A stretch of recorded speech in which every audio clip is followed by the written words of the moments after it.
अस्सलाम वालेकुम, मैं हूँ सिफ्तैन आलम और ये हैं ज़ुबैर अहमद ज़की। और आज हम बात करेंगे पाकिस्तान के उस मशहूर ड्रामे पर जिसकी गूंज जो है वो हिंदुस्तान में भी सुनाई दे रही है। बिल्कुल, मेरी मुराद है परीज़ाद जी। और परीज़ाद के अब तक 8 एपिसोड हो चुके हैं। तो आज हम उस परीज़ाद के स्टोरी लाइन पर बात करेंगे ख़ास तौर पर। तो आपने देखा है? जी, मैं देख रहा हूँ। और मुझसे अगर कोई पूछे पूरे साल में अब तक सबसे बेहतरीन अगर आपको कोई ड्रामा अगर लगा है पूरे साल का, तो मैं शायद परीज़ाद का ही नाम लूँ। जी, मुझे याद है कि इससे पहले उमैर अहमद का एक ड्रामा आया था अलीफ, वो भी ऐसे ही था। और दोनों में सिमिलरिटी ये है कि शुरू जब हुआ ड्रामा तो बहुत ही स्लो हुआ। स्लो से मुराद ये है कि जो एक्टर है उसका वो थोड़ा डार्क है, जाहिर सी बात है। और कहानी जब शुरू होती है, जिस तरह अगर आप देखें, एक ऐसा बच्चा जो पैदा होता है उस घर में जो बहुत ही सांवला होता है, शक्ल जो उसकी होती है सांवली होती है, लेकिन उसकी माँ जो होती है वो बहुत मोहब्बत। तो उस बच्चे का नाम रखती है परीज़ाद। जी, परीज़ाद का मतलब क्या होता है आप बताएं? परी रूह, जो परी की तरह दिखने परी वाला, की यानी तरह दिखने खूबसूरत हम वाला कह सकते हैं। अब वो शायद माँ की नज़र में ही मुमकिन था और वो उसको कहती है कि परीज़ाद। और जबकि दुनिया की नज़र, मतलब दुनिया जो हमेशा कास्ट के हिसाब से, रंग के हिसाब से हमें जज करती है, तो वो फिर जो है कहानी जो है उसी के हवाले से पूरी उसकी गूंज जो नज़र आ रही है। बिल्कुल, बचपन से ही वो जिस तरह एक काला आदमी जो होता है, बच्चा जो होता है, उसको जो जहनी नशोनुमा होती है, जो नफ्सियाती तौर पर उसको परेशानियां होती हैं, और वो अपने आप को सुकेड़ लेता है, दुनिया से डरता है वो बहुत। समाज की रेसिज्म भी तो उसमें बहुत बड़ा मतलब रोल अदा करती है उसकी जो। और ये हम अक्सर देखते हैं कि जो थोड़े से अपने आप को कमज़ोर होते हैं, कमज़ोर शक्ल सूरत में या फिर चेहरे में, जिनकी लंबाई कम होती है, या फिर जो बहुत कमज़ोर होते हैं, लागर होते हैं, उनके साथ अक्सर ऐसा होता है कि उनकी एहसास कमतरी, ये कहें कि सेल्फ जो होता है उसको बहुत कम किया जाता है, स्टीम को और गिराया जाता है। और अहमद अली अकबर ने वो जो पूरे एहसास है, मतलब वो इस ड्रामे में सिर्फ एक जो परीज़ाद के ज़रिए बता ये रहे हैं कि ऐसा जो रेसिस्ट, जिसके साथ रेसिज्म हो रहा है, जो ये जो फेस कर रहे होते हैं, वो इंसान जो है वो किस तरह से, कितनी कठिनाइयों से उभर कर जो है वो हर दिन किन किन मसाइल के सामने से जूझ रहा होता है। बिल्कुल, वो घर में भी जो है बहुत तनहा है, उसके माँ बाप ख़त्म हो चुके हैं, और भाई जो हैं या भाभियाँ किस तरह उस पर मतलब हक जताती हैं, उसको डराती धमकाती। इवन जब वो मोहल्ले की एक ऐसी लड़की को पढ़ाने जाता है जो बहुत खूबसूरत होती है, जिसके चर्चे होते हैं खूबसूरती के, जिसका वालिद जो होता है बाप, वो मौलाना टाइप दिखाया गया है उसके अंदर, बहुत अच्छा किरदार अदा किया है। क्या नाम है उनका, आपको याद है?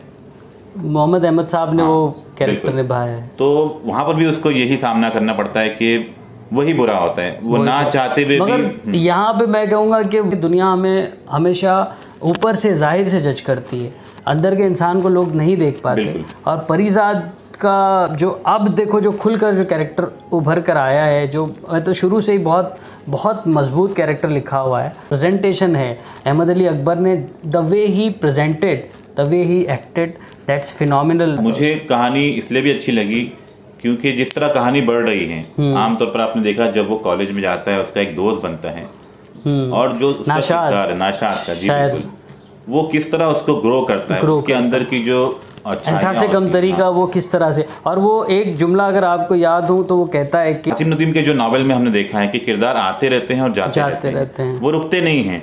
एक रवा दवा कहानी नजर आ रही है, इंसान की जर्नी दिखाई गई है। और अब जब आगे बढ़ता है वो, तो उसको एक नई लड़की मिलती है जिसका नाम है सबूर अली, जिसको हमने कहा था कि मर्दाना किरदार है। जाहिर सी बात है छोटे वक्त के लिए आती है, मगर वो भी बहुत छोटा स्क्रीन टाइम है, बट जो इम्पैक्टेड कैरेक्टर है, मतलब टाइम बहुत कम है उस कैरेक्टर के पास, बट जो उसने जो इतना अपनी यादें छोड़ दी है। अब हम लोग इस बात के लिए भी क्यूरियस हैं कि वापस एक बबली गई है तो वापस कभी उसकी एंट्री होगी या नहीं होगी।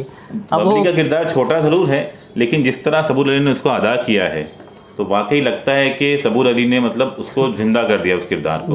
और उस तरह के किरदार जो होते हैं कैरेक्टर वैसे ही होते हैं, वो जज्बाती होते हैं, और वो जिस तरह भाग जाती है घर छोड़कर दिखाया गया है, तो हीरो की जो जर्नी है वो रुकती नहीं है, वहाँ पे नहीं है, वो आगे बढ़ती है, उसको आगे कोई और मिलता है।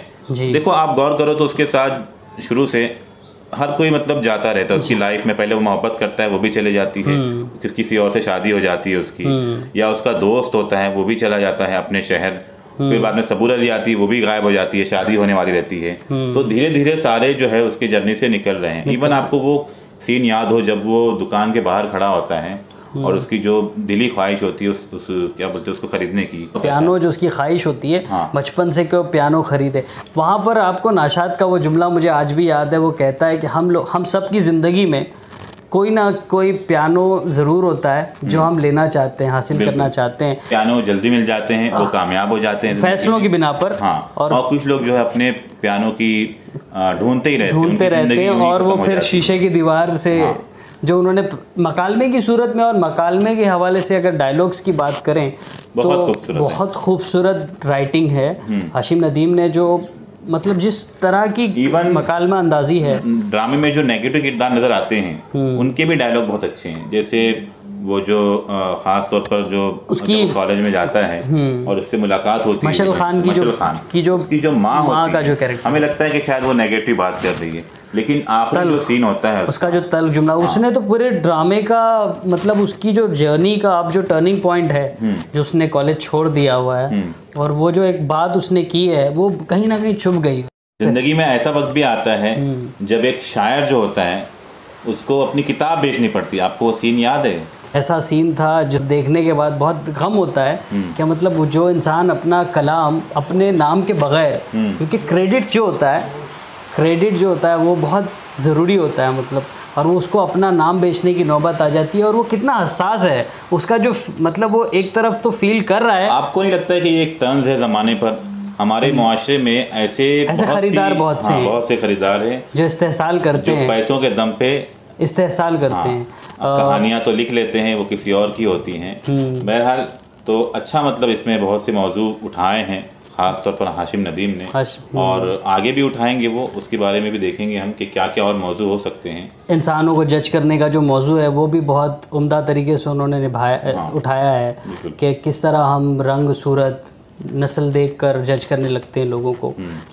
तो अब तक की जो कहानी हुई है 8 एपिसोड में बहुत ही खूबसूरत है और मेरा ख्याल है कि बहुत लोग देख रहे हैं। और अगर आपने ये क्रिटिक्स देखा भी है आपने, तो आप जाकर देखिए उन तमाम सीन को, उन तमाम डायलॉग को। आगे भी बात करेंगे जब ये ड्रामा आगे बढ़ेगा जी, कहानी जैसे जैसे आगे बढ़ेगी। हमारे चैनल का नाम जो है वो बोल उर्दू ग्रुप स्टूडियो है।